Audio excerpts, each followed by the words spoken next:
Euroopa Parlamendis kujundatakse poliitika, mis moel või teisel jõuab Eesti riigi enda seadustesse. Seejuures koosneb Euroopa Parlament 720 liikmest, kes liikmesriike saadikutena esindavad. Eestist on kaasa rääkimas 7 inimest. Te olete nüüd olnud mitmeid aastaid parlamendis. Kui te peaksite ühe lause või paari sõnaga kirjeldama, mida tähendab teie jaoks Euroopa Parlamendis töötamine, kuidas te kirjeldaks? Minule tähendab see oma valijate esindamist Euroopa Liidu kõige demokraatlikumas institutsioonis. Sest siin ei ole ühtegi parlamendisaadikut, kes on siia ametisse nimetatud kellegi poolt. Me kõik oleme siia valitud.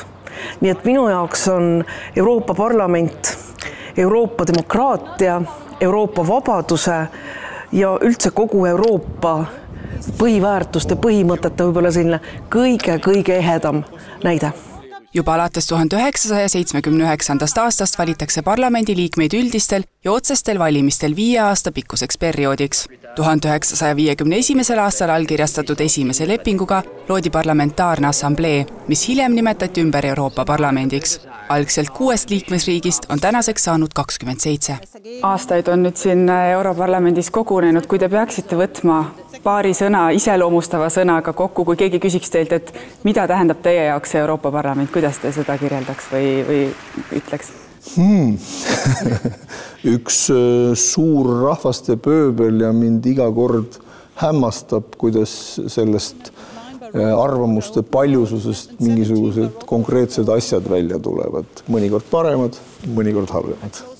No Euroopa Parlamendis töötamine tähendab tegelikult ikkagi eeskätt selle suure Euroopa projekti hoidmist ja arendamist ja tuleb öelda, et praeguses maailmas esmajoones tuleb ikkagi keskenduda selle aastakümnete jooksul loodu hoidmisele, et see olukord on ikkagi väga selline habras ja ebakindel. See on töö teistsuguses võtmes, aga see on väga erinev näiteks Riigikogust või Rahvusparlamendist. Et siin on seda vabadust sul palju enam teha seda, millele side tähelepanu pöörad, mis küsimustele keskendud.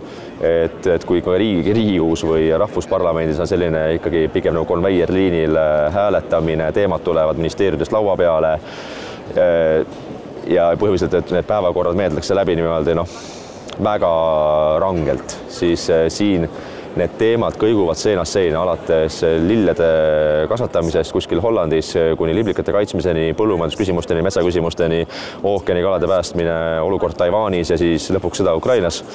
Ta on selline ikka teistsugune maailm ja siin ei ole imestada midagi, et kui enamus inimesi suht mõne aastaga juba mullistuvad siin ringis ära ja hakkavad mõtlema, aga mis on üldse maailmal viga, eks ole, et kas tõesti keegi teenib kuskil 1000 eurot kuus palka või mis on probleem osta elektriautosid näiteks või tegeleda roherevolutsioonidega, see kõik on ilus ju. Et seega see enamus inimestega, mis siin juhtub, muidugi on see oht, et kui siia satutakse, siis tahetakse elu lõpuni siin veeta, et mugavalt pensionile minna. Kui rääkida Euroopa Parlamendist, siis on kuulda tihtipeale 2 linna nime, Brüssel ja Strasbourg. Tegelikult on olemas ka 3. linn, Luksemburg. Seal asub parlamendi peasekretariaat. Selleks, et parlamendi saadikuid nende linnade vahel transportida, kulus näiteks 2023. aastal pea 21 miljonit eurot. Ma arvan, et see, et me sõidame 2 linna vahel, ma arvan, see on vale. Me raiskame selle peale väga palju raha, me raiskame loodusressurssi, et Euroopa Liit, kes ühelt poolt püüab seista rohepoliitikate eest, iga kuu nädalaks ajaks paar tuhat inimest lähevad lennukitesse, rongidesse, bussidesse, autodesse, et sõita siia, see pole õige. Aga see on poliitiline otsus, mis tehti pärast teist maailmasõda Prantsusmaa ja Saksamaa vahel, nii et meeldib see meile või ei.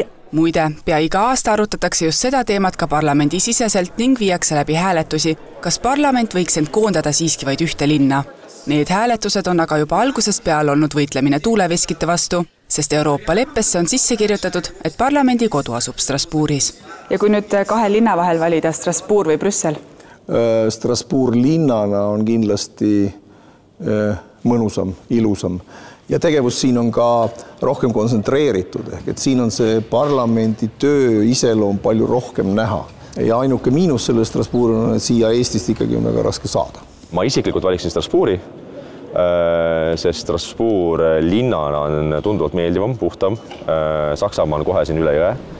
Aga tõenäoliselt seda mitte kunagi ei juhtu, sest et samal ajal ülejäänud institutsioonid, ametkonnad on harjunud jällegi Brüsseliga ja Strasbourgist jällegi mitte kunagi Prantsusmaa ei loobu. Strasbourg on imeilus linn ja elukeskkonnana ma usun mõnevõrra meeldivam kui Brüssel.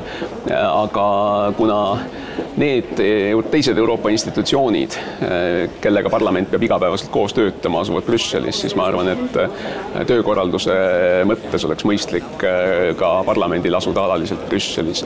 Ma vastan siis, kui nagu poliitik valiks Tallinna, aga kui see küsimus on selline, siis ma arvan, et tegelikult parlamendi nagu igapäevane suurem töökoormus on ikkagi Brüsselis. Et see on selge, et see on Brüssel.